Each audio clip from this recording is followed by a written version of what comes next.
Hello friends, ഞാൻ അനി. അമ്മൂസ് പൊടിക്കൈയിലേക്ക് എല്ലാവർക്കും സ്വാഗതം. ഞാൻ ഇന്ന് കോക്കനട്ടും മിൽക്ക് പൗഡറും വെച്ച് വളരെ ടേസ്റ്റി ആയിട്ടുള്ള ഒരു ലഡു ആണ് ഉണ്ടാക്കാൻ പോകുന്നത്. ഈ വീഡിയോ നിങ്ങൾക്ക് ഇഷ്ടമായാൽ പ്ലീസ് ലൈക്ക്, ഷെയർ, സബ്സ്ക്രൈബും കൂട്ടത്തിൽ ആ ബെല്ലൈക്കോണും കൂടി ക്ലിക്ക് ചെയ്യാൻ മറക്കരുതേ. ഇതിന് വേണ്ടുന്ന ഇൻഗ്രീഡിയൻസ് എന്തൊക്കെയാണെന്ന് നമുക്കൊന്ന് നോക്കാം.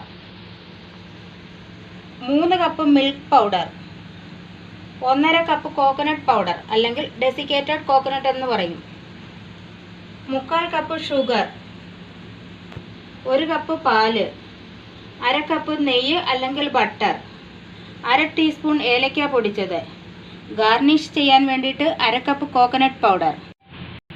ഇത് ഉണ്ടാക്കുന്നതിന് വേണ്ടിയിട്ട് കട്ടിയുള്ള ഒരു പാത്രം വെക്കുക. ഇത് നോൺ സ്റ്റിക്ക് പാനിലായാലും ഉണ്ടാക്കാൻ പറ്റും. ഇതിനകത്തോട്ട് നമുക്ക് നെയ്യ് ഒഴിച്ചു കൊടുക്കാം, പാലൊഴിച്ച് കൊടുക്കുക. എന്നിട്ട് ഉടനെ നമുക്ക് പാൽപ്പൊടി ഇട്ട് കൊടുക്കണം.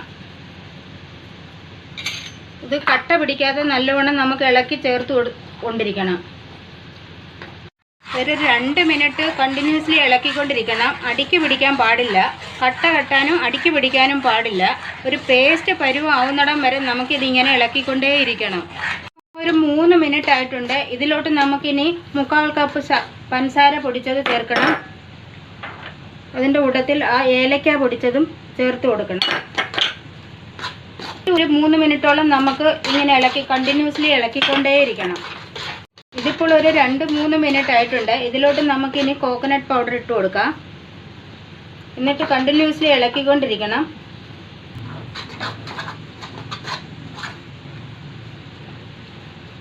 ഇതിപ്പോൾ നല്ലതുപോലെ ഇങ്ങനെ ഉരുണ്ട് വന്നിട്ടുണ്ട്.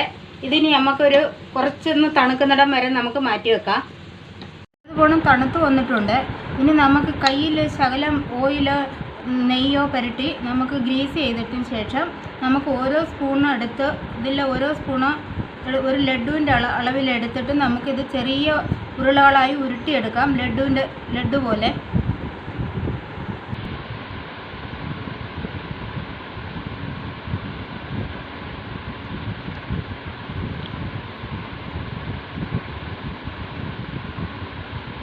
ഇനി ഈ കോക്കനട്ട് പൗഡറിൽ മിക്സ് ചെയ്ത് നമുക്ക് മാറ്റി വെക്കാം.